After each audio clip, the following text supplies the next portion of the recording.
Hello everyone, it is Darian64 welcoming you back to yet another brand new playthrough. And today I have Castlevania Rondo of Blood. This is essentially the superior remake, if you will, of Dracula X on the Super Nintendo. But this game was on the TurboGrafx 16 when it came out.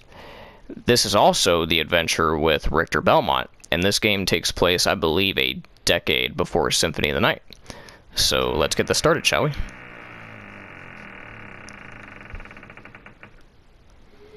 And we're going to go ahead and delete the third file because that was a practice file, so we don't need that anymore.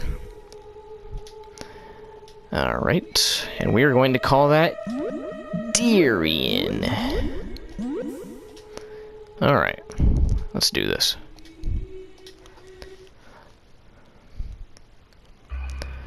So we start with an anime cutscene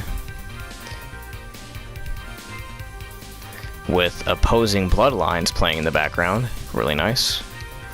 Got Dracula's castle hanging out in the distance with thunder in the back. The dead are rising from their graves! We got this giant golem or whatever. People are running away. Got some concerned looking girl right there. And here we have Richter coming out looking like Ryu from Street Fighter. Seriously, look at him. He looks like Ryu. The headband, the haircut, even the face a little bit. Looking like Ryu with a whip. What are you gonna do? Hit him with a Hadouken! Shoryuken! It's funny because I think he actually does have a move similar to the Shoryuken in this game. It's weird. But anyway, we start with stage 1, and we are riding into the forest on our horse. Our little fucking wagon here. Stage 0, prologue. Ooh, Death. Death's trying to come stop us? Ooh, we're gonna fight Death already? Alright. Guess we're fighting Death already. Let's see if we can take him down. Oh, we got a hit. We got a hit. Oh!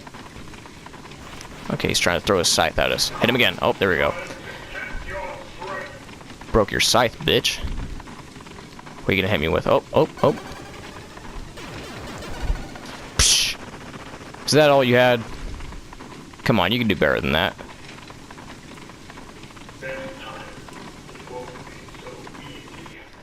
I mean, I would hope not. You're like Dracula's right-hand man. I would hope it wouldn't be so easy next time. Stage 1, Dinner of Flames. Alright, so yeah, we got first stage here, and we got some skeleton apes. Pretty unusual enemy to start with. But anyway, so yesterday, a couple of friends and I were having an interesting discussion. And it's a topic that you don't really hear discussed a lot in the Castlevania fan base, at least.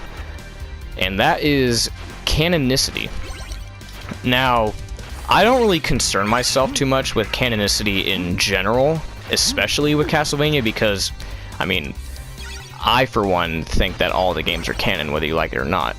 But there are folks out there that are so anal about this that they have to absolutely know whether, for a fact, what is canon or not. So, Koji Igarashi, aka IGA for short, there was a couple times where he updated the timeline. The first time, he removed a few of the games from the timeline. And I believe those games were Castlevania 64, Legacy of Darkness, Circle of the Moon, and Legends, I believe. And people weren't too happy about this. People were pretty upset to hear this. So, before Koji Igarashi left Konami, he decided to do something to clear all the controversy from his name. He decided to cave in and make all the games canon again. And I thought that was pretty nice of him to do so. So basically what he did was, when he made Portrait of Ruin, which is like, I think it was one of his last games before Order of Ecclesia, what he did was, it was a pre-order bonus. If you pre-ordered Portrait of Ruin, you would get a timeline page, and it would show the official timeline. And on that timeline, to everyone's surprise, it showed all the games again, even the ones that he removed from last time, and they fit. And what he did, he fit those games into the era of No Belmonts, which I believe makes total sense. So yeah, I thought that was pretty cool of Koji Igarashi to do. But I've had people in the past argue with me about this because they're like, oh, well, he changed it again. Well, he changed it again. Well, look. Even if he changed it back, here's what I would do. If the timeline is if the canon is gonna shift back and forth over and over and over again to being canon and non-canon over and over, then what's the point in even worrying about it anymore? If it's just gonna change on a whim, because that's basically what's going on. They just change it because, people don't like it. Oh, now we have to change it again. Oh, now Konami's saying we need to change it again. If they're just gonna change the timeline on a whim like that, then I wouldn't even bother concerning myself. I would just make it easier on yourself and just say, yeah, all the games are canon. Just make it easy on yourself. That's what I do. Because when you get down to it, I mean, every game basically takes place a century apart, give or take anyway. So virtually anything could happen between that time interval. So, hey, that's what I do. In my eyes, every game is canon. Don't even worry about it. Don't even worry about it. Besides, before Koji Igarashi left Konami, that's what he said. So, just view it like he did. Just view it like he did. So now we're at stage 2, and we got Vampire Killer playing in the background. Hey!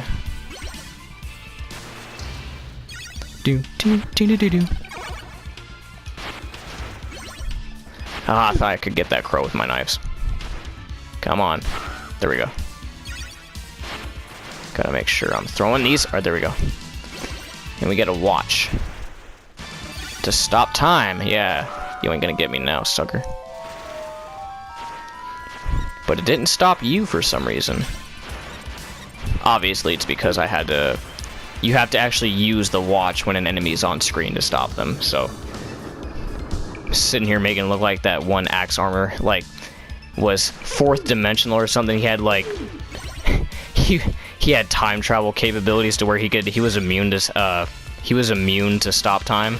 That's funny. That'd be funny. So now we're in the castle and we have this annoying eyeball once again. Oh yeah, I think after I record these episodes, what I'm gonna do is I actually need to go ahead and record a glitch video, because I got a request from somebody. They were like, hey, could you show off that one glitch you were talking about? Okay, I needed to die anyway because I was running low on health. I had to do that on purpose. So someone was asking me, hey, because in my first Symphony of the Night video, I was telling people about how you could keep all your gear and bypass the cutscene with death. And people were concerned, like, hey, could you show me how exactly you did that? So I feel like, okay, to humor them, I'm going to show them how to do it in the game and basically just give them the rundown. So after I record these episodes, I'm going to go ahead and do that glitch video in Symphony of the Night and show you guys how to keep your gear, if you're curious.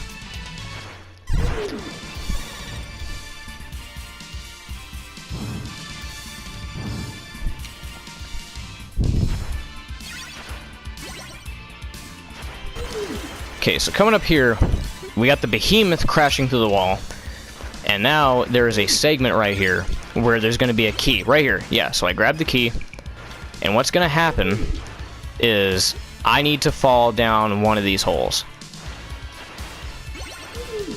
Okay, never mind, I don't need to fall through any of the holes. So what's going to happen is there's going to be a door coming up. There's going to be a secret door, and it's essential for getting 100%. Now, I'm considering doing the 100% of this game for the Let's Play, because it's not that hard. It's really not. So, here's the deal. There's 2 branching paths for each segment. There's 2 paths you can take. And I'm doing the A path, which is the top. And in the next version, I'm going to do the B path. So now, we just saved Maria. So let's watch this cutscene. Oh yeah, this is another game that has voice acting. Nowhere near as atrocious as Symphony of the Night, though. So don't worry about the corny stuff.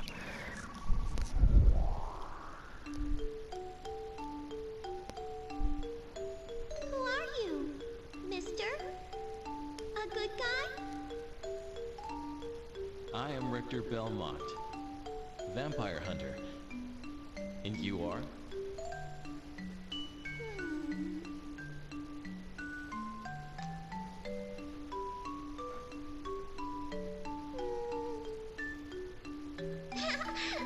My name's Maria Renard. I heard all about you from Annette. I came here to beat some bad men, but I got caught. My family are vampire hunters too, so I guess that means we should be friends now. Sure, friends. But Maria, you're too young for this. You just let the big hunter here take care of that bad man, okay? Oh, you don't know anything. I can handle this just fine.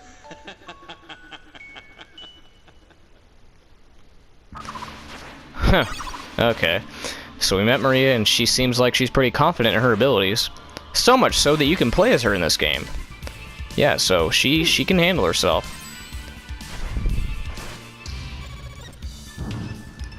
And now, I believe we are coming up on the boss. Yep. So yeah, how this game works is, like I said, there's 2 branching paths. And in each stage, there is a different path you can take. And there's 2 different bosses for each stage. And depending on what boss you beat, that will determine which stage you go to on the path, like which path you're going down. And if you take the A path for every stage, you'll stay on the original path you'll need to go. But I believe for every stage there's a secret path, and if you take the secret path, you'll find the secret stages. So we'll worry about that later. But for now, we're gonna do the original paths, the intended ones. So now we're fighting this werewolf. And he's being a little spaz. Come on. Yeah, get down here. Ah, scrub. Oh. I'm pretty sure I was supposed to whack you. Ooh! Wow, we cut that close, didn't we? Wow. That was close. That was a clutch right there. Yes, I like doing that.